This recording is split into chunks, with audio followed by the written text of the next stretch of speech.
Saudi அரேபியாவில் நிர்கதிக்குள்ளான இலங்கையர்களை மீள நாட்டிற்கு திருப்பி அழைப்பது குறித்து அந்த நாட்டு அதிகாரிகளுடன் தொடர்ந்தும் பேச்சுவார்த்தை நடத்தி வருவதாக வெளிநாட்டு வேலைவாய்ப்பு பணியகம் தெரிவித்துள்ளது.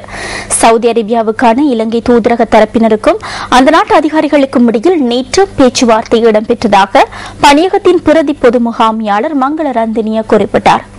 இலங்கை பணியாளர்களை வரவழைப்பதற்காக பொது மன்னிப்பு காலம் ஒன்றை பெற்றுக்கொள்ளல் அல்லது கட்டம் கட்டமாக அவர்களை நாட்டிற்கு வரவழைப்பதற்கான வழிமுறையொன்றை தயாரிப்பதே பேச்சுவார்த்தை நடத்தப்படுவதன் நோக்கமாக அமைந்துள்ளது. தொழில்களை இழந்த நிலையில் சுமார் 5000 இலங்கை பணியாளர்கள் சவுதி அரேபியாவில் தங்கியுள்ளனர். இவர்களில் பெரும்பாலானோர் அமர்த்தப்பட்ட தொழில் இடங்களில் இருந்து தப்பிச் சென்று சட்டவிரோதமாக வேறு இடங்களில் பணிபுரிந்தமை காரணமாக தொழில்களை இழந்துள்ளனர் என்பது தெரியவந்துள்ளது.